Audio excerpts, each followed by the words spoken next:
سلام به همگی.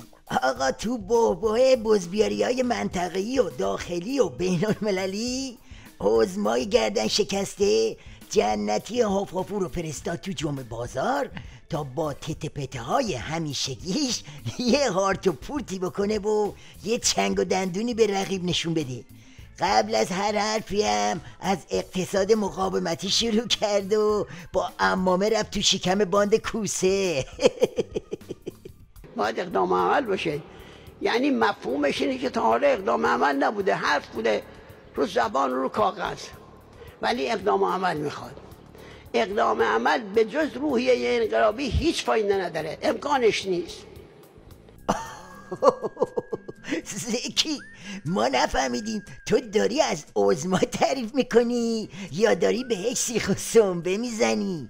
یعنی این همه سال خامنه ای هی میگه اقتصاد مقاومتی، همش باد هوا بوده، همش فک زدن بی مورد بوده. خب این چه ولی فقیه بیبو و خاصیتیه که فقط حرف میزنه. بگذاریم، حالا بگو ببینم این روحیه انقلابی که میگی کجاست؟ بالاخره اقتصاد مقاومتی یعنی چی؟ سپاه انقلابی بود، بسیج انقلابی بود، نیروهای دیگه انقلابی بودن، اینا هنوز هستن. همینا بودن که در مسئله علم پیشرفت‌های قابل توجهی پیدا کردن، در مسئله نانو، در مسئله هستگی، در هر جا وارد شدن. آها که اینطور. پس اقتصاد مقاومتی یعنی تکخوری سپاه، یعنی پاسدارا خورتومو بندازن و دار و ندار ملتو بریزن تو خندق بلا ها؟ یعنی طبق معمول دعوا سر لحاف مولا و سهم بیشتری از قدرته. بله. یه عده‌ای در سطح‌های بالای مملکت، بعضیم در بخش خصوصی ثروت‌های کلان مملکت را دارن میبرن به اندونزی، میبرن به امارات، میبرن به ترکیه، میبرن به اروپا که معلوم نیست از کجا آوردن. میلیاردی، واحدشون میلیارده. وقتی بنا شد که نور چشمی های مقامات بالا، پسر و دخترها تو اروپا تحصیل میکنن، تو انگلستان تحصیل میکنن، تو آمریکا تحصیل میکنن، از طریق اونا آمریکا نفوذ میکنه در اینجا. میگه به پدرت اینا بگو، امتیاز بهشون میده، پول بهشون میده، امتیاز بهشون میده، میخردشون. بعدم پیغام میده به بابات بگو این کارو بکن، اون کارو بکن، این کارو نکن، اون کارو نکن. اینا میشن عمل نفوذی. خب به جای این همه روی درازی اسم اکبر کوسه میبردی و تمومش میکردی دیگه.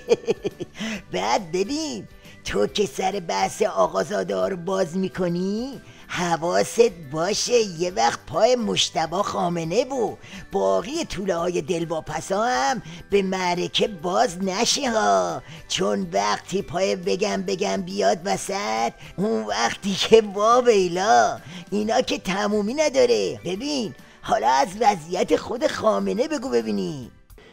انقلابی باورش میاد که نه تسلیم نه تحریم.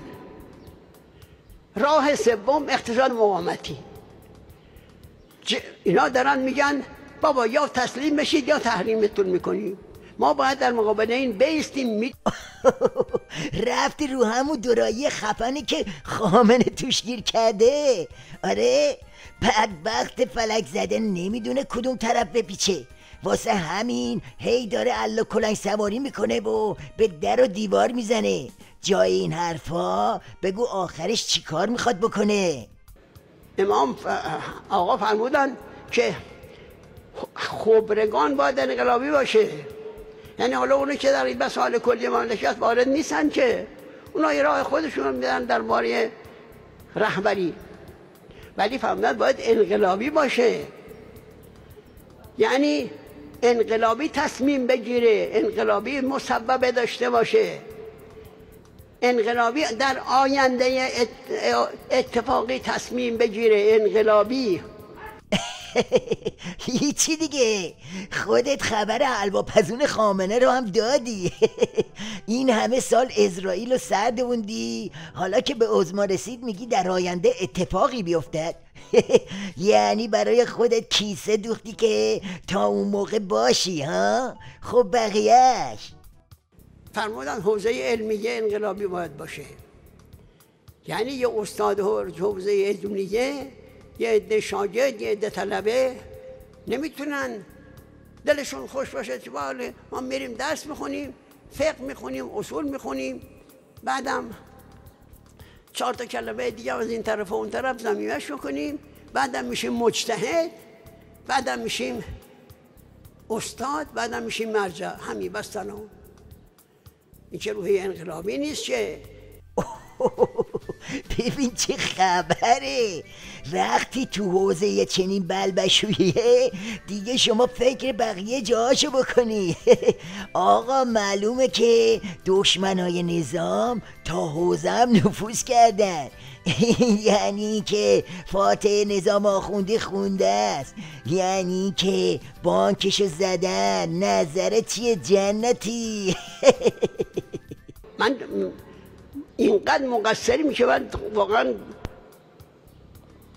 تعجب میکنم خدا چطور برای ما عذاب نازل نمیکنه.